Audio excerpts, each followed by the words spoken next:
Assalamualaikum warahmatullahi wabarakatuh. Kami dari grup 3 akan menjelaskan tentang konsep dari pemasaran agribisnis. Yang pertama yaitu saya memperkenalkan diri. Saya sendiri Wahyudi Agung Adi Prasetyo sebagai moderator. Kemudian yang kedua, Ya, saya Wildan Asidiki Arma dengan NIM 2015 1050 1050 sebagai pendiskusi. Ya, di sini ada saya sendiri itu Muhammad David Bedila dengan NIM 201 510 501 002 sebagai pendiskusi juga. Dan selanjutnya saya dari pendiskusi Arya Ambarwati NIM 2015 1050 1100. menurut saya konsep pemasaran itu yaitu tempat interaksi antara penawaran atau permintaan, yaitu yang meliputi barang atau jasa di dalam agribisnis yang nantinya akan menyangkut terhadap nilai atau jumlah produk yang akan ditawarkan atau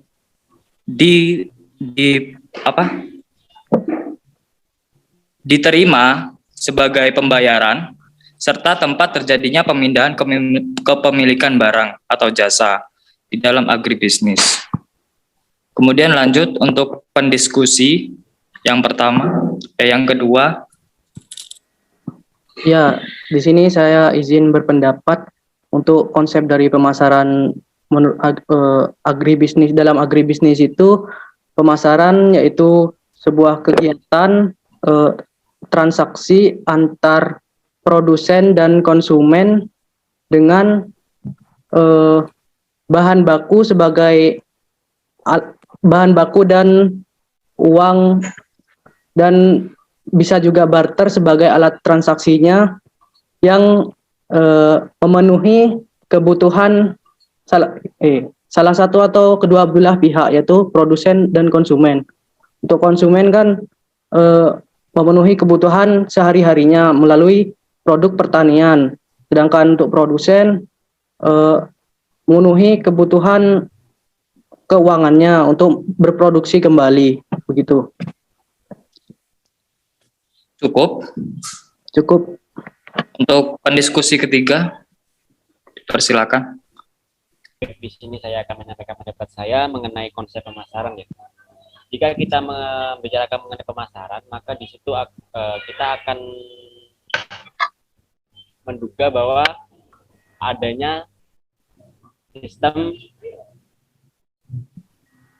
yang terjadi seperti di antara penjual dan pembeli itu ada kayak saling interaksi untuk saling membutuhkan maksud saya itu kayak di dalam suatu konsep pemasaran itu adanya penjual dan pembeli yang saling mempengaruhi satu sama lain. Dan untuk di dalam agribisnis itu sendiri kan, kalau kita membicarakan mengenai pemasaran itu mulai dari penyediaan sarana produksi seperti subsistem input, lalu usaha taninya on farm, pemasaran dan pengolahan hasil pertanian, serta subsistem penunjang atau seperti penyuluh pertanian yang akan memberikan penyuluhan kepada para petani usaha budidaya. Namun di sini kan kita membahas dalam konteks penawaran dan permintaan, sehingga untuk konsep pemasaran sendiri itu lebih mengarah ke pendekatan ekonomi dan manajerial. Untuk pendekatan ekonomi itu merupakan pendekatan keseluruhan pemasaran atau pendekatan makro dari petani atau aliran komoditi setelah di tingkat usaha tani sampai komoditi atau produk diterima atau dikonsumsi oleh konsumen akhir. Dengan demikian, pendekatan ekonomi melibatkan banyak perusahaan atau pendekatan kelembagaan, kegiatan produktif dan nilai tambah, atau pendekatan fungsi dan pendekatan sistem atau input-output sistem. Mungkin dari saya mengenai konsep pemasaran seperti itu. Oke, terima kasih. Untuk pendiskusi terakhir, keempat. Ya, dari saya mungkin sedikit saja. Kalau menurut pendapat saya memang tanpa pemasaran ini sudah dijelaskan ya, kalau pemasaran itu salah satu kegiatan interaksi di mana penjual dan pembeli saling menukarkan barangnya, maksudnya jadi penjual menjualkan barangnya untuk dibeli kepada konsumen itu. Di mana dalam agribisnis itu tanpa adanya pemasaran maka roda agribisnis tidak akan bergerak. Kalau tidak bergerak maka tidak akan terjadi proses agribisnis, sehingga pemasaran itu sangatlah penting, di mana saat ada pemasaran maka produk akan terjual dan kita kan mulai produksi kembali. Jadi pemasaran itu selayaknya harus sangat terus berlaku ya, terus berjalan untuk mendukung agribisnis itu tetap berjalan. Seperti itu, cukup Mas. Oke, terima kasih. Kemudian menurut saya pribadi, manajemen pemasaran itu adalah jenis manajemen yang nantinya akan dibutuhkan untuk semua bisnis. Karena di manajemen pemasaran ini yaitu produk atau yang bisa dikenal dengan konsumen atau sebaliknya. Maka dari itu pihak dari perusahaan itu sendiri nantinya akan mengetahui diskursur lengkap terkait manajemen marketing ini. Yaitu secara umum itu manajemen pemasaran adalah kegiatan perencanaan, tindakan, pengawasan, dan evaluasi yang berhubungan dengan proses memperkenalkan. Selanjutnya untuk pendiskusi kedua. Di sini saya akan mungkin menambahkan sedikit mengenai manajemen pemasaran. Manajemen pemasaran itu adalah menurut saya pengaturan sebuah perencanaan untuk pemasaran untuk kedepannya itu untuk mencapai suatu tujuan tertentu atau target tertentu. Bisa dalam manajemen pemasaran ini terdapat beberapa kegiatan seperti yang telah dijelaskan oleh Mas Wahyudi Agung, yaitu perencanaan, pelaksanaan, maupun evaluasi dan pengendalian yang dapat mengembangkan produksi atau pemasaran untuk mencapai target tersebut ke depannya. Oh ya, manajemen pemasaran ini dilakukan oleh produsen. Mungkin sudah cukup. Oke, terima kasih. Kemudian pendiskusi ketiga. Ya, baik, di sini saya akan menambahkan sedikit ya dari kedua penjelasan yang sudah diberikan mengenai manajemen pemasaran. Bahwasannya di dalam suatu manajemen pemasaran kita menerapkan fungsi manajemen supaya pada saat kita melakukan pemasaran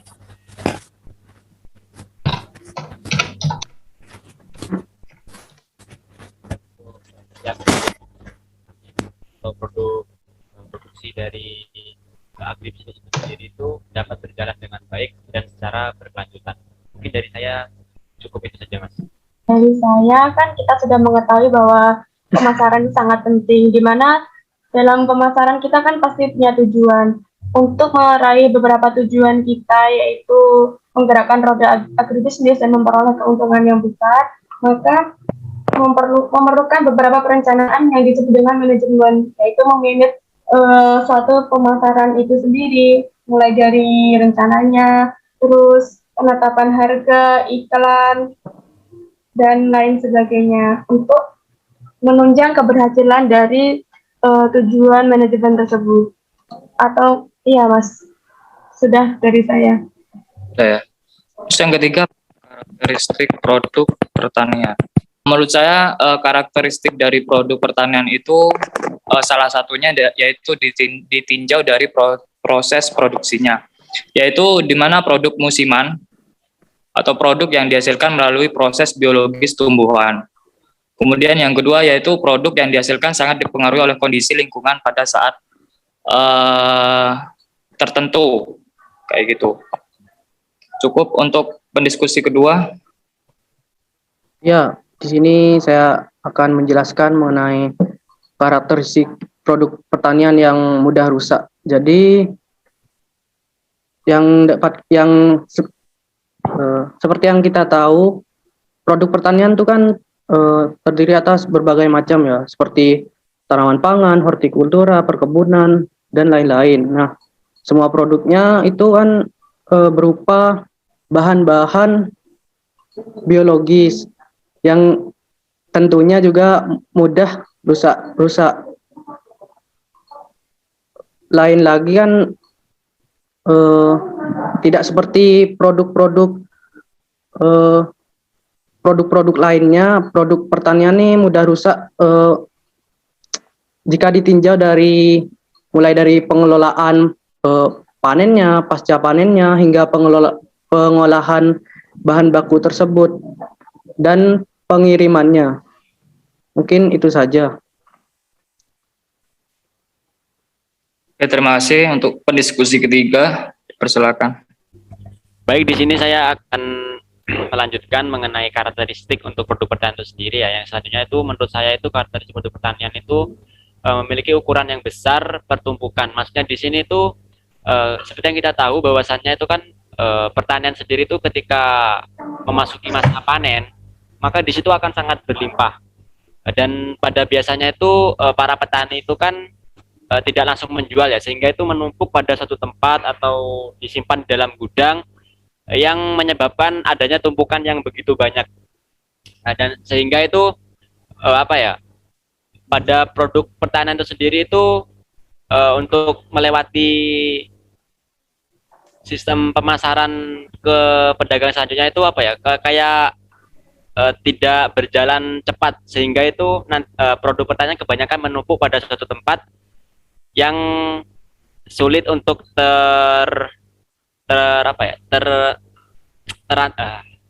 yang sulit untuk diterima oleh para konsumen yang menginginkan. Jadi untuk adanya itulah keterlambatan dalam pemasaran seperti itu, karena biasanya kan kalau kita panen lalu panennya itu panen raya, biasanya kan harganya murah, sedangkan untuk biaya pengiriman itu kan besar, sehingga itu berbanding terbalik pada pendapatan yang didapatkan oleh petani. Jadi kebanyakan petani itu cenderung untuk menyimpan dulu dalam satu tempat, melakukan penanganan yang sederhana, sehingga itu produknya kebanyakan itu menumpuk yang besar seperti itulah. Mungkin dari saya cukup seperti itu, Mas.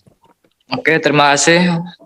Selanjutnya pendiskusi keempat, persilakan.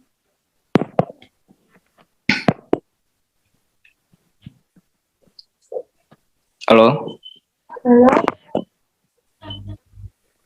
Untuk pendiskusi keempat, dipersilakan. Ya, dari saya, kan tadi sudah disebutkan dari beberapa pendiskusi tadi yang sudah menjelaskan seperti produk pertanian itu mudah rusak, susah penyimpanannya, waktunya singkat.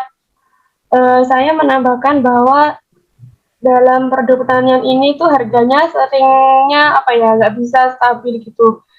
Kita kan sering menjual barang-barang itu dengan sistemnya itu tanpa diolah lebih dahulu, dimana produknya itu produk mentah, dan kebanyakan kalau petani panen kan panennya tuh bareng-bareng, sehingga salah satunya tadi kan masalahnya kan penumpukan di stok terus, dan di sini bisa memengaruhi harga dari petani, susah mendapatkan keuntungan yang besar dibandingkan dengan produk lain ya saya pertanian, karena saat produksi panen melimpah kita kan dari segi besarnya produk terus dikirim dalam jarak yang jauh dan juga jaraknya jauh terus nggak awet, jadi kan mempengaruhi harga pertanian jadi lebih turun, mungkin karena sayurnya sudah nggak segar, dan banyak petani yang panen sudah harga menjadi melemah seperti itu. Tambahan dari saya, cukup Mas. Oke, terima kasih. Kemudian untuk saluran pemasaran, yaitu merupakan suatu organisasi atau kegiatan yang nantinya diperlukan untuk mengalihkan kepemilikan barang dari titik produksi ke titik konsumsi, di mana produk ini sampai ke pengguna akhir atau konsumen, dan juga dikenal sebagai saluran distribusi. Saluran pemasaran juga alat yang berguna untuk manajemen dan sangat penting untuk menciptakan strategi pemasaran yang efektif dan terencana dengan baik. Oke, selanjutnya untuk pendiskusi kedua, silakan. Ya, di sini saya akan melanjutkan atau menambahkan terkait saluran pemasaran. Saluran pemasaran ini atau bisa kita sebut marketing channel, yaitu bisa sebagai orang, organisasi atau kegiatan yang menyangkut pemasaran yang diperlukan untuk menyalurkan bahan baku, yaitu produk pertanian dari produsen hingga ke konsumen akhir. Itu kan dalam dalam pemasaran pertanian kan yang kita ketahui bisa ada juga yang dapat menambah margin pemasaran. Mungkin bisa saya singgung dikit ya. Kan ada tengkulak gitu yang menetapkan harga semaunya yang dapat menyebabkan margin harga menjadi lebih jauh dari yang dijual oleh produsen sebelumnya ke konsumen akhir. Nah, dalam saluran pemasaran ini kan ada distribusi juga. Saluran distribusi itu proses penyaluran bahan baku menuju ke konsumen akhir, dari produsen menuju ke konsumen akhir. Mungkin hanya itu saja. Oke, terima kasih. Untuk pendiskusi ketiga, dipersilakan. Ya, baik, di sini saya akan melanjutkan mengenai saluran pemasaran ya. Saya di sini mungkin menyinggung sedikit saja. Menurut saya saluran pemasaran itu adalah alur yang dilewati oleh barang atau produk pertanian itu sendiri untuk sampai ke tangan konsumen. Menurut saya semakin panjang saluran pemasaran itu, maka harga yang diterima nantinya oleh para konsumen itu juga akan semakin besar ya. Sehingga itu dengan adanya sistem saluran pemasaran agribisnis itu diharapkan nantinya itu alur dari penyampaian barang dari produsen ke konsumen itu tidak terlalu lama, sehingga itu untuk harganya juga itu tidak terlalu mahal juga, sehingga itu nantinya akan terjadi saling menguntungkan seperti itu. Dari saya cukup masih seperti itu saja. Oke, terima kasih. Selanjutnya untuk pendiskusi keempat, persilakan.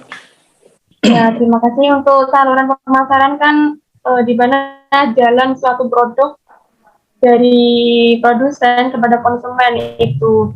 Dan beberapa saluran itu yang sudah kita ketahui seperti dari produsen, kalau produk pertanian ya dari produsen mungkin ada tengkulak dikumpulkan dulu, terus pedagang besar, pedagang eceran, konsumen, baru sampai ke konsumen. Nah, ini termasuk suatu sistem di mana sangat mempengaruhi harga besar atau kecilnya harga.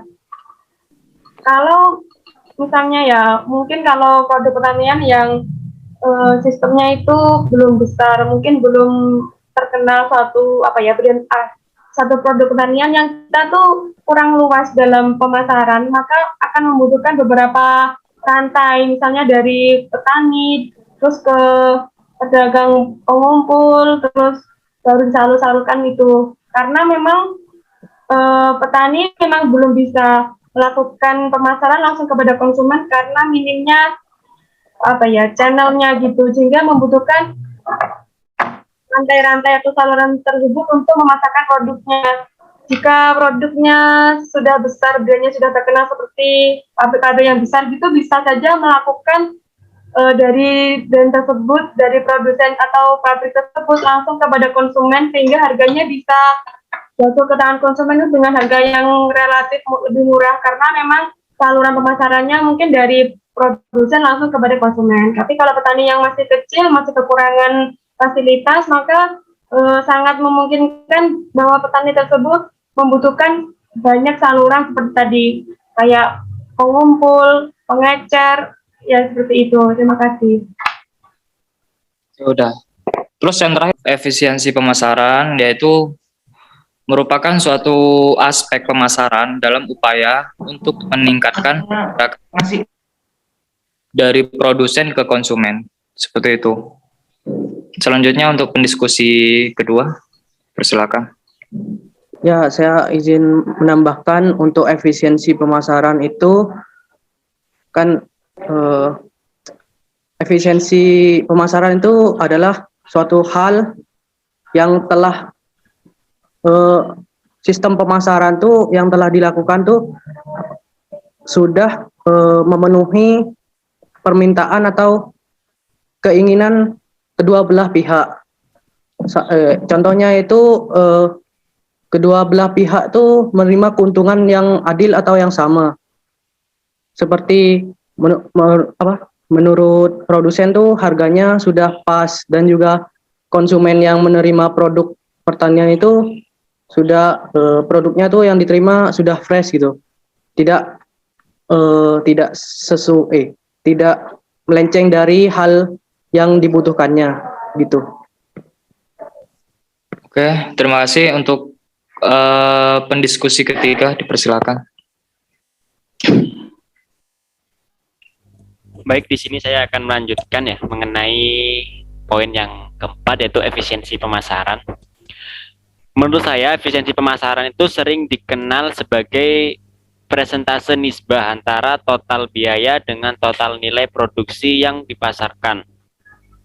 Seperti yang kita tahu bahwasannya pertanian itu kan sangat luas, terdiri dari komoditas pangan, komoditas agrikultura, komoditas perkebunan, dan juga kehutanan. Nah, seperti kita ambil contoh pada komoditas hortikultura. Komoditas hortikultura itu dikenal sebagai komoditas yang paling lemah dalam mata rantai perekonomian, yang dikarenakan penyebabnya itu dari beberapa karakteristik produk pertanian yang telah dijelaskan sebelumnya. Nah, oleh sebab itu, untuk efisiensi pada pemasaran ini bisa dilihat dari adanya keuntungan yang didapat antara biaya produksi dengan total produksi yang dipasarkan. Apabila nantinya itu pendapatannya yang didapatkan itu lebih besar daripada biaya produksinya, maka bisa dikatakan bahwa pemasaran tersebut itu efisien. Tetapi jika dalam pemasaran itu pendapatannya itu kurang dari atau itu tidak sama atau lebih kecil daripada biaya produksi yang dikeluarkan, maka tidak dikatakan pemasaran tersebut efisien. Mungkin dari saya seperti itu, Mas. Oke, terima kasih. Selanjutnya untuk pendiskusi keempat, dipersilakan. Iya, kalau dari saya supaya memperoleh keefisiensi dalam pemasaran ya, itu cara menentukan harga. Dimana kalau harganya kita itu sesuai dengan kualitas, dimana kualitasnya bagus, maka harganya yang kita keluarkan itu tidak jauh berbeda dengan orang lain yang memasarkan, dimana kalau bisa lebih murah supaya orang lebih tertarik kepada produk yang kita jual. Dimana cara memperoleh harga yang tidak terlalu tinggi itu kalau menurut saya supaya efisien, maka jangan terlalu panjang rantai pemasarannya. Mungkin kalau dari produsen langsung ke konsumen, seperti itu. Sudah cukup, Mas. Baik ya, mungkin untuk kesimpulan yang bisa kita simpulkan dari diskusi mengenai konsep pemasaran, manajemen pemasaran, lalu karakteristik produk pertanian, dan saluran pemasaran hingga efisiensi pemasaran itu bahwasannya di dalam sebuah produk pertanian dibutuhkan suatu konsep pemasaran agar nantinya itu setiap pemasaran itu bisa berjalan dengan baik, sehingga untuk dari produk pertanian itu sendiri bisa diantisipasi untuk kerusakannya, dan juga untuk untuk kita melakukan pemasaran kepada mulai dari produsen ke konsumen itu bisa dilakukan secara efisien, sehingga nantinya itu untuk para usaha tani ataupun konsumen itu bisa saling-saling merasakan keuntungan yang bisa didapatkan dari kepuasan produk itu sendiri. Mungkin dari saya itu untuk kesimpulannya. pendapat atau dari grup 3 dari kami, kurang lebihnya mohon maaf. Assalamualaikum warahmatullahi wabarakatuh. Waalaikumsalam warahmatullahi wabarakatuh. Waalaikumsalam warahmatullahi wabarakatuh.